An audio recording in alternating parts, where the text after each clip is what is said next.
Welcome dear friends, in this video we are going to understand attachment theory by John Bowlby।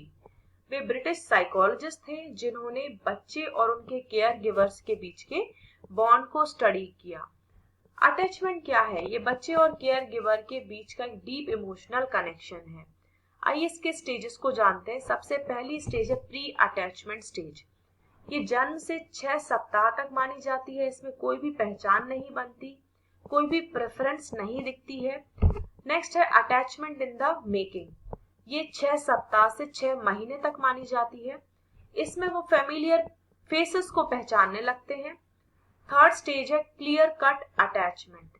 ये 6 months to 3 years मानी जाती है। इसमें strong attachment form होती है और जिनसे अटैचमेंट है उनके अलग होने पर चिंता होती है। नेक्स्ट है गोल करेक्टेड पार्टनरशिप। ये 3 वर्ष और उसके बाद फॉर्म होती है।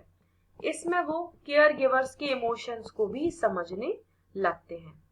सिक्योर अटैचमेंट बहुत ही जरूरी है क्योंकि इससे बच्चों के मन में भरोसा पैदा होता है, मींस ट्रस्ट बिल्ड होता है। वो इससे एक्सप्लोरेशन एनकरेज होता है, खोज को प्रेरणा मिलती है, इमोशनल रेगुलेशन को सपोर्ट मिलता है कि वो अपने फीलिंग्स को या भावनाओं को कंट्रोल करना सीखते हैं, कॉन्फिडेंस बढ़ता है और उनकी मेंटल हेल्थ प्रोटेक्ट होती है।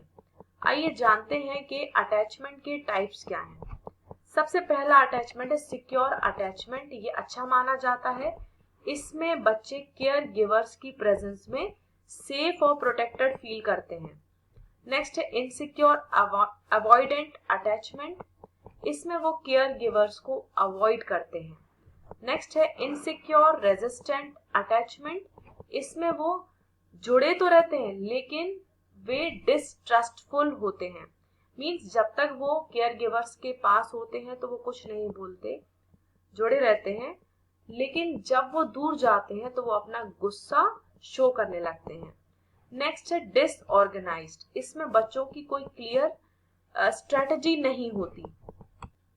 डिसऑर्गेनाइज्ड में अवॉइडेंट और रेजिस्टेंट दोनों का मिक्स भी देखा जा सकता है और बच्चों के एक्शन को प्रिडिक्ट नहीं किया जा सकता और उनके जो एक्शंस हैं वो कंफ्यूजिंग हो सकते हैं। आइए जानते हैं इनसिक्योर अटैचमेंट के टाइप्स के बारे में। अवॉइडेंट, एम्बिवैलेंट, जिसको हम इनसिक्योर भी बोल सकते हैं, और नेक्स्ट है डिसऑर्गेनाइज्ड। ये तीनों ही इनसिक्योर अटैचमेंट के टाइप्स हैं।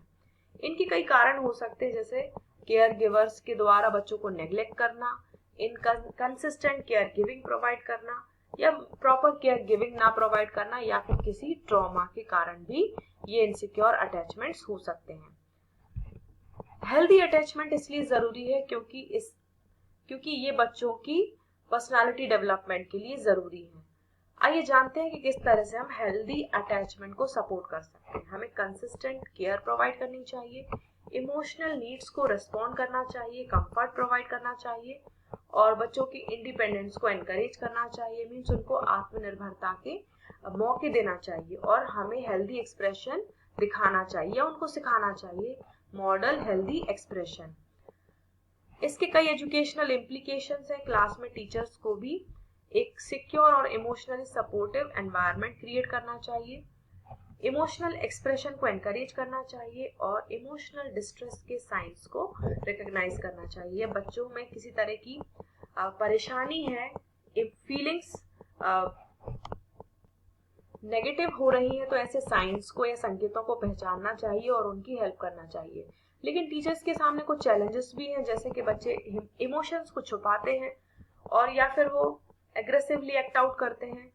डाइवर्स बैकग्राउंड के बच्चे क्लासरूम में आते हैं, वो अलग तरह से इमोशनल एक्सप्रेशन दिखाते हैं, मींस उनके इमोशनल एक्सप्रेशन डिफरेंट हो सकते हैं और टीचर्स को इमोशनल नीड्स को हैंडल करने के लिए ट्रेनिंग और सेंसिटिविटी की जरूरत है। So on the whole we can say that emotions guide survival and relationships.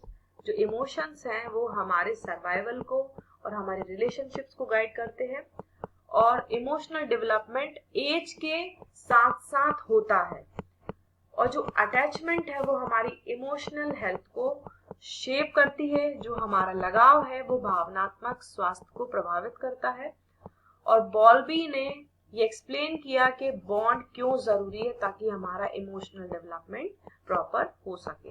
Thank you so much.